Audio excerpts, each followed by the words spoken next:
Hello, lovely listeners. Welcome to 20 Years of Failure, the space where we dive into the raw and real stories of entrepreneurship. I'm Oluwatoyin Gloria, your guide on this journey.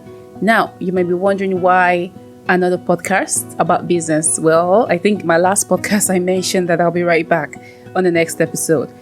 Well, this is a bit different, and it's not just about success stories and victories like most people talk about. It's about the twists, the turns, and yes, the failures that have shaped my entrepreneurial journey. So who am I? I'm a passionate entrepreneur who's been through the highs and lows of the business world. From the early days of crafting soaps to navigating the event management industry and overseeing a water factory. My journey has been a roller coaster of experiences.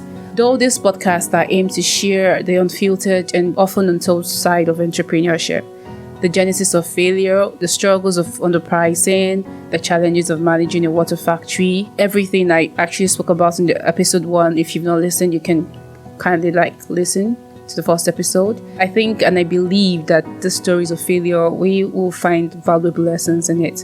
And that's why instead of sharing my success story at this point, I want to share the failures. So join me in this exploration of the entrepreneurial landscape, the triumphs, the setbacks, and everything in between. Get ready for a candid conversation, insights, and a few laughs along the way, as usual. Okay, so before I start today, I would like to point out, what I did my first episode, I got questions like, why 20 years of failure? You look young when you just start entrepreneurship journey and all of that. And I'm like, yeah, I look young, 20 years of failure.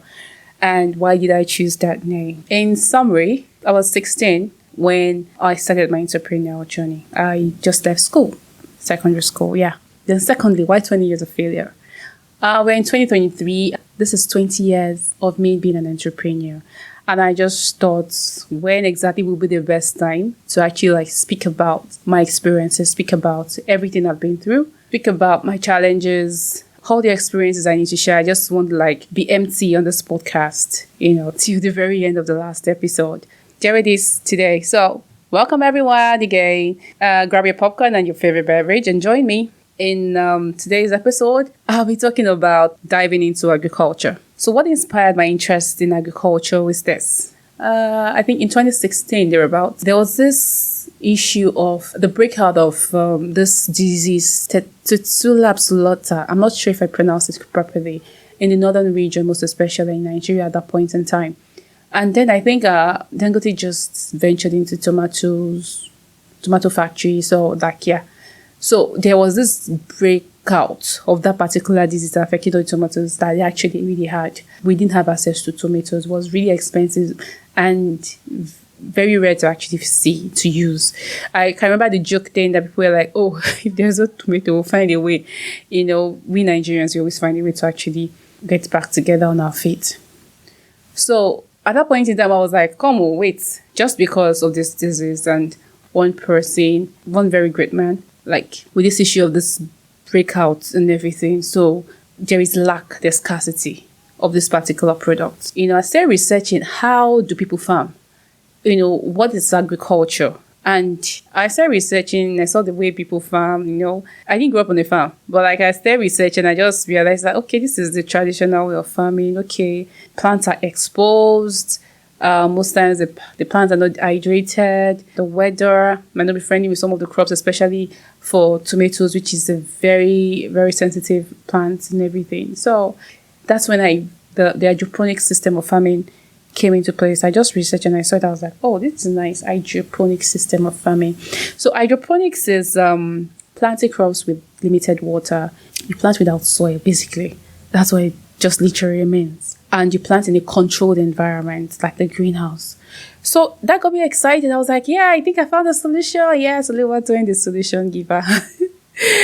Okay, so I saw the opportunity for a solution for something, which I did. So usual me, the lady that likes looking for solution, okay, let's see if this works. I created a proposal. I had a network of, I think I met somebody on the plane sometime. I think I was coming back from South Africa or something. I'm not quite sure. That was in 2016. So I met him. We're talking, and luckily for me, he's into hydroponics as well. And he was coming into Nigeria. He's not a Nigerian though. So we had a conversation. We met a few times when we landed in Nigeria. He had a bigger project, bigger dreams and everything. So I, as a young lady, like my capacity to think into billions, dollars, and everything, not like I didn't think, but I just wanted something to start with the hydroponics farm and all of that. I started applying for so many grants, programs, trainings to get support to venture into hydroponics farming. Unfortunately, there's so many things, so many feedback I got. One of it was, why do you want to waste resources on hydroponics farming? Just get a land and start planting. I'm like, but that's not the point of actually going into agriculture. I got so many of that in even a more degrading manner. People thinking I'm crazy, like, what's wrong with you? Just go and plant. Is it not this person? Is it, And one thing about, when you share your ideas or when you want to do something, some people tend to like degrade you, and try and like measure you with, really, would you think you have to actually have this kind of dream? But I didn't let that deter me. I kept forging ahead. And regardless of that, I took a break, not like a break away, but I just took a break and just relaxed my brain. I'm like, okay, babe, this is what you need to do for yourself. Truthfully, you don't know anything. You don't know the system of traditional farming. Why don't you leverage on that? Why don't you learn it? So I decided to learn it. I went into Abeokuta. I was able to get the land and I started planting. I engaged with people around and I started learning how to plant, the farm, got people, the seedlings, the fertilizer, and all of that. So one of the beautiful things about farming that really, really like made me blush was that my first harvest was the most beautiful day of my life. There's this joy I felt. My face was brightened when you plant something and this is your time to reap your harvest. It's beautiful. The flowers were all blossomed up. The tomatoes were shining. The vegetables were beautiful. Were so fresh. It was amazing. I have a lot of pictures of me being on the farm, and yeah. So I started with that. This thing, the farming I started, like, I won't say the funds were not enough, but it was limited funds, just in a couple of 100,000. I'm not the kind of person to complain about funds and how, like, not enough it is, because I've not seen some people say, oh, I could use this particular 100K to make 1 million. But I don't know how that works. But what I noticed about farming, there tends to be losses. And when it comes to sale, so this is the part where mistakes started coming in for me. Most of the farms, especially in Nigeria, are not where people actually reside in full time. So if you need to get your goods out of your farm, you need to pay. If you need to get your goods out of Abeokuta, you need to pay. And these monies don't come cheap. When I calculate my expense and like what I have to sell it and everything, I'm just thinking to myself, at the end of the day, is it not better to just sell to one person, one that will just carry it, maybe a farmer or something, that will carry it from the farm there and just go? Because the cost of picking up, taking it out, it wasn't even worth it. So I ended up with losses. Then the idea of when people say, oh, don't worry, plants now, don't worry. One company like, let me just use Nestle, so we take your maize, we take this, we take that. Nah. I think what I learned basically in agriculture is that you need to have an off-taker before you even try to venture into something. Now, that's what the twist is. No one is going to like accept or agree with you that they're going to off-take your product if they cannot even see something that you're doing. That's where the twist comes in. However, if you're starting something that massive and you don't have a market for it, it's planning to fail. That's planning to fail. I remember a friend of mine he's in Ireland right now. He had a massive farm where he had oranges, blossom, beautiful, but there was no off-taker in so many acres of land. It actually spoiled at the end of the day. That was the loss, complete loss, and I'm sure most people listening to me out there today have actually experienced this. So before I digress, there were so many things that happened to me in farming traditionally. The whole issue of the herdsmen and everything came up. I thought it would never affect me. I was hearing stories. But the first time it happened to me, when I got to my farm, the walls had been broken down. The cattle heads, I don't know, they fed on my plants. Then another thing, they burnt part of the. I just, honestly, if I tell you I can explain what they did, what happened, I'll be lying to you guys. I don't know, I just knew that half of the farm was burnt. Half of it, part of it was already grazed upon. It was just all messy. So at that point, investment was gone. I decided to move into another area where so some of my colleagues that I met at some training programs I attended, I decided to move there, and it was okay at some point. Yeah, I was like, okay, maybe this is safe, this is this is that. And that was like in 2020. So I pulled out investment again. I invested, had the cars. I was so excited, like, okay, this is it, this is it, this is it. Lo and behold, COVID came in, yeah, truth to speak, COVID came in and everything. However, I couldn't still go to the farm. Someone warned me, like, I was warned, like, not even just one person, like, see, Twain. We were doing, you know what, just forget about it. I was like, what do you mean? What are you even talking about? Forget about what? Do you know how much I spent there? But like, forget. I said, why? Also, that's when the story of the place has been taken over again, and in that area, all the old farms, and except you want to risk your life and go there, anything can happen to you. So, and this is a true life story. We hear it with this thing, but it's true. So I have one of my mamas. She has a very big farm too, and I can tell you categorically, she abandoned the place.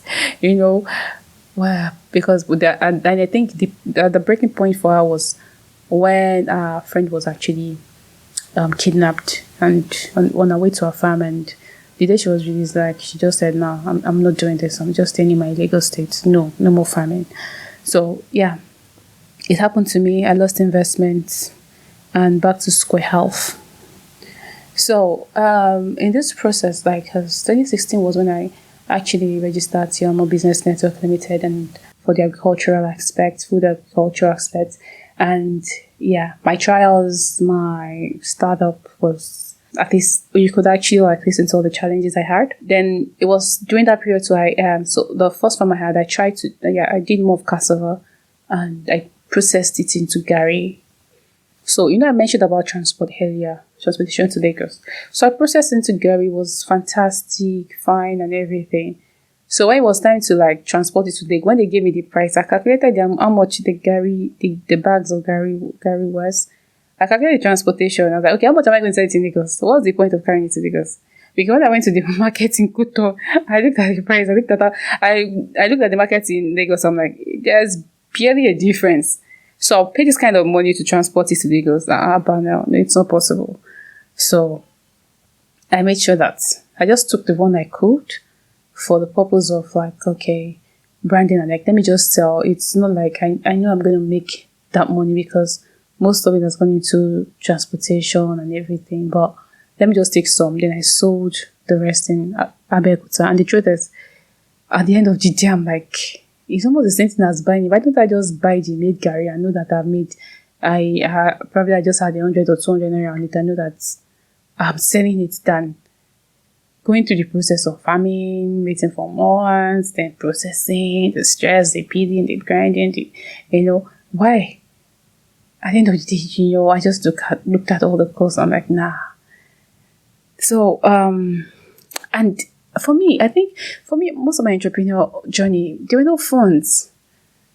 Most of the things I've done with myself from 2003 till now were like little monies from here and there for myself. Like nothing like, oh, a friend gives you. No, I never had that. So maybe family like, oh, okay, take this. No, I didn't really have that. I honestly didn't. So the little I had was what I just used to. Even if I make little money for myself, I put it back into the business.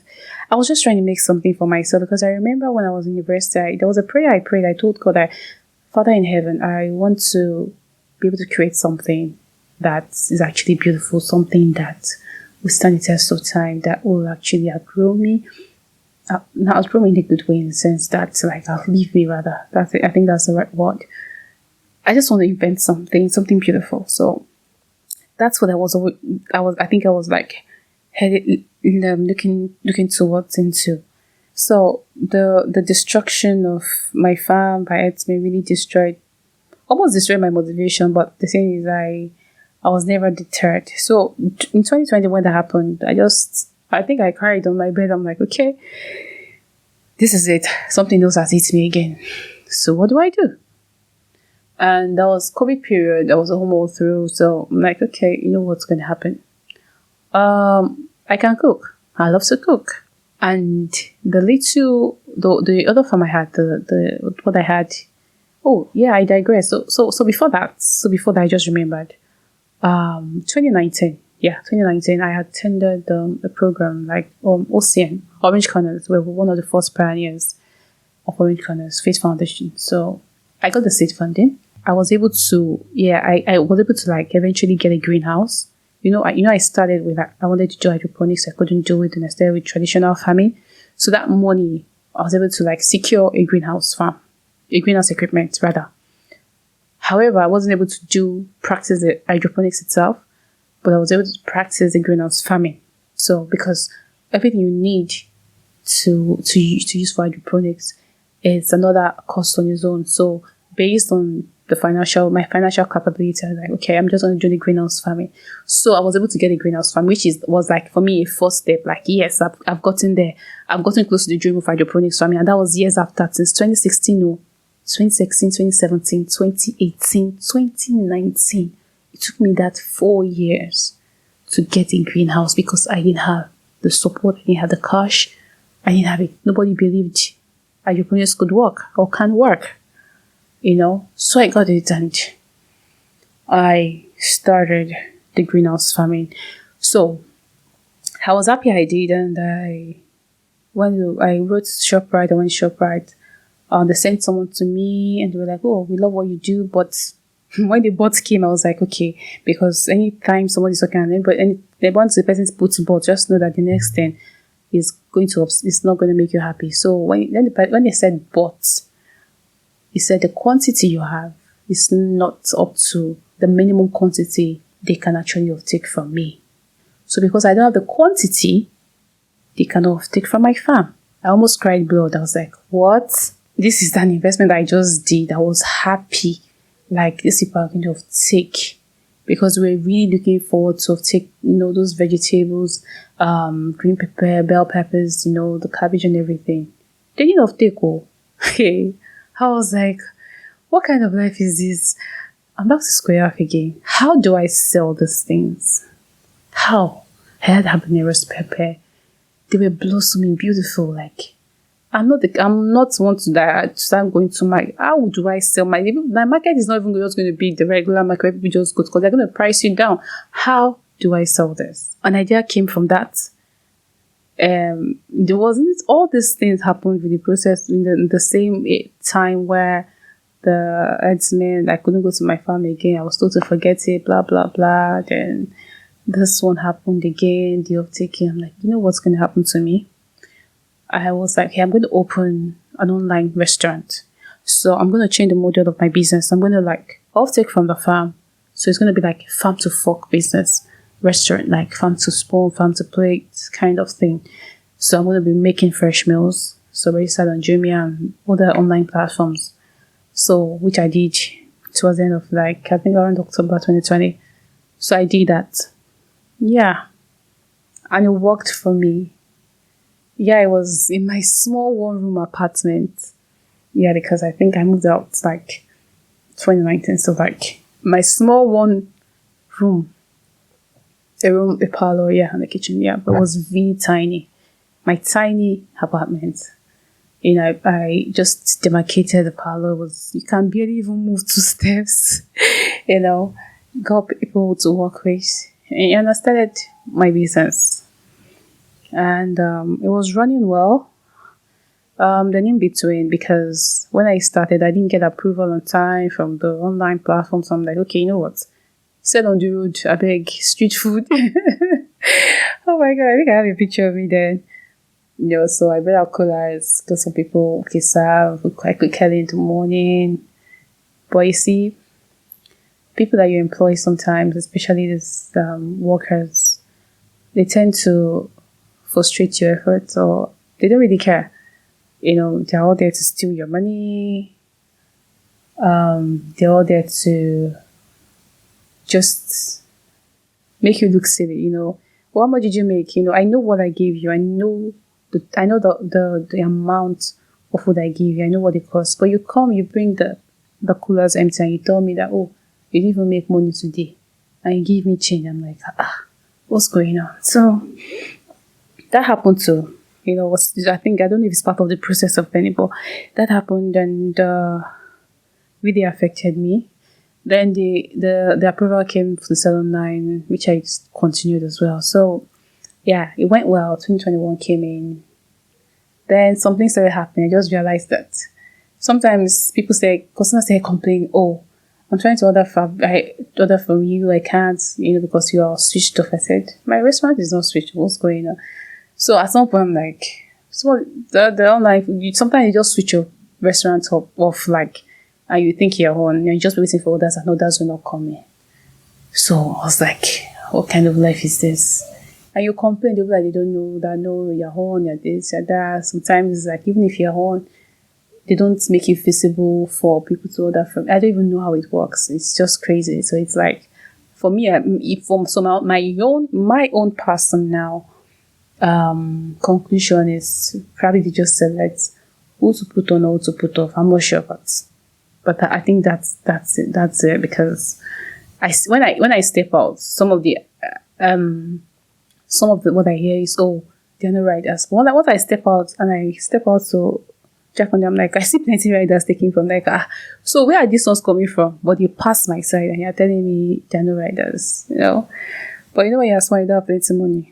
People will not take you serious. I think that's what it is. But I enjoyed the moment of doing that. It was fun so I was able to utilize things in my farm and use it in my kitchen to sell. So it didn't waste. But that was not my initial plan. But that was what led me. Because you have to strategize when things are not working. I didn't want anything to waste. So, and I didn't have storage facility. Neither did I have the idea of what they call processing, or dehydrating rather. So yes, that's it. I'm not sure I am able to cover almost everything I talk about, but I'm also sure that you've listened to me carefully and you have questions that you would like to ask me. I'm willing to answer questions. You can drop it. Probably I just drop an email or something. Send your questions to that, and I'll be answering questions at some point, and I'll let you people know when the next episode is coming and when the questions will actually be answered. I'm doing this podcast because I want people to learn. I also, because I'm at a point in my life right now, and again, I digress a bit.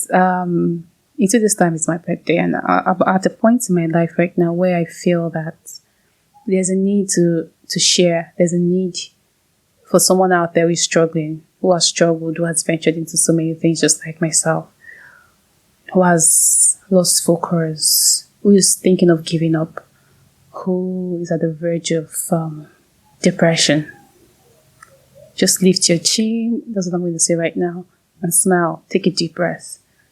You're going to survive. You're going to survive. I speak like this, and maybe I don't speak like what I've been through, but I'm speaking and I'm just sharing everything I think I can remember whilst sitting down here sharing. And I just hope you can understand that failure isn't a bad thing. Failure shapes you. Failure can redirect your step. Failure is not a bad thing. Failure will help you stand again.